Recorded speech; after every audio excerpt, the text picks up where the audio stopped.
Hopefully you still have your Lewis structure drawing practice. So once again, if you don't, maybe take a screenshot. So I'm going to use this because we already got the Lewis structures drawn, and to practice the VSEPR shapes. So here we go. Now, it's important here to note as we go around that we have to count the electron groups on the central atom. So this is a central atom, and every bond group counts as one, and every lone pair counts as one. So it doesn't matter that this is a double bond, it's still one group because it's connecting one atom to the central atom. So this is 1, 2, 3 groups, and there's no lone pairs. So this shape would be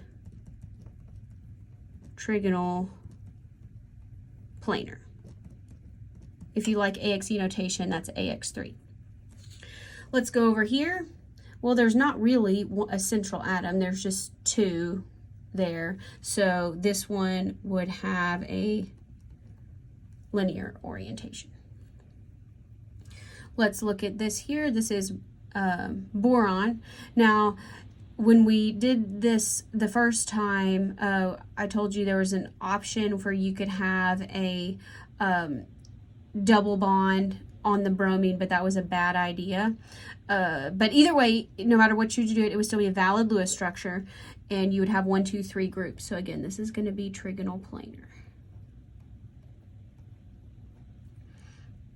Okay, let's move on over here. Here we have silicon in the middle, 1, 2, 3, 4 groups, no lone pairs.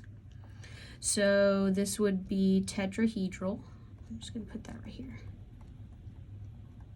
Tetrahedral. Right, here's a carbon polyatomic ion. So here, 1, 2, 3 groups.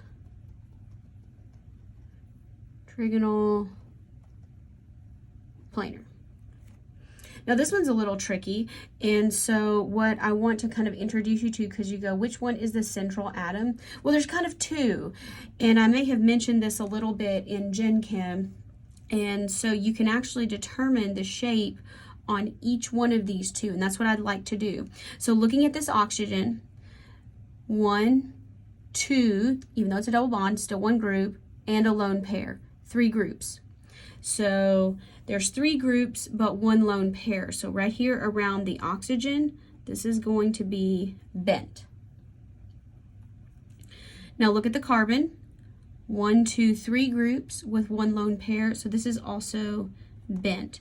So if you were to create this molecule in 3D space, you would find that these are going to be bent one way, and these are going to be bent another. It's going to be folded.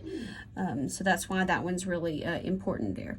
So let's look at this one, and we can talk about the sulfur. Let's just use that. You're not going to see this one very often in organic, but it's good Lewis structure practice. So this would be 1 central atom, 4 groups. So around the sulfur, it's going to be primarily tetrahedral.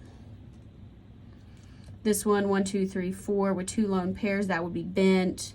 This one would be bent.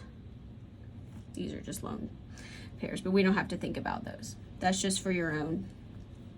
Now, once again, here we have 2 central atoms, or atoms that could be considered central, but the carbon is the most important one.